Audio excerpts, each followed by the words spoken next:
So this was supposed to be just your average battery replacement. There wasn't anything special supposed to happen in this video, and a lot did, unfortunately. So if you look at the battery health, it's 51%. Keep that in mind for later, because it's important.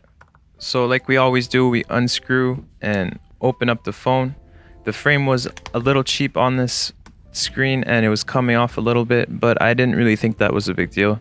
So we open it up and right away I can see that there's still a seal on the screen and the battery is missing the Apple logo, but it does still look like an original battery.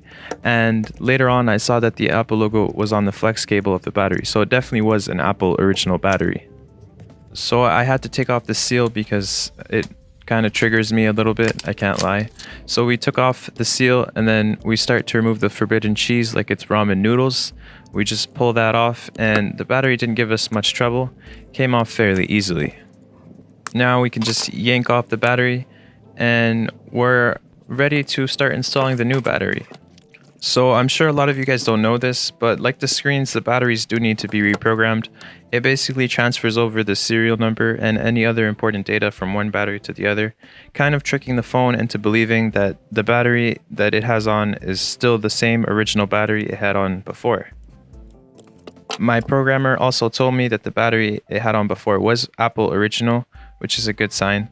So I transferred over all the data and installed the new battery, putting in the flex cable first to make sure the position is proper and then placing the battery.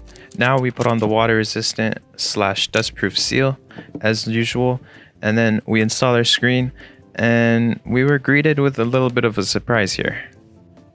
So the screen liked the color of my mat and it wanted to match it, which is okay. I understand, I like that color too.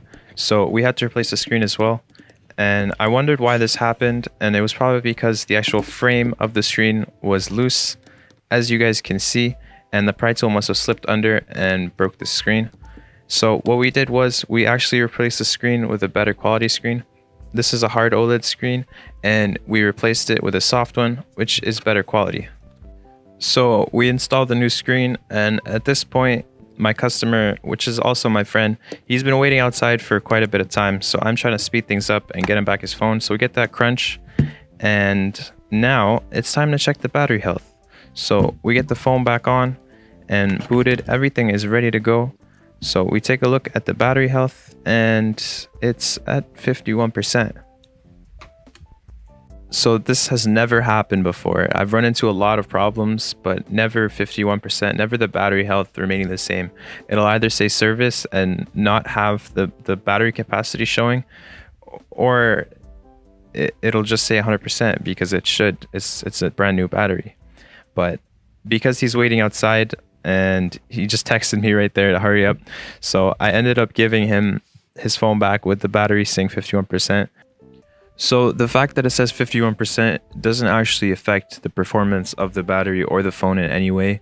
It is tricked into thinking that it's 51%, and I'm just not really sure why. Again, it's really not a big deal, and the newer phones say service anyway. There's no easy way to get around that, but it just doesn't make a lot of sense. So this is some of the things we have to deal with as techs every day.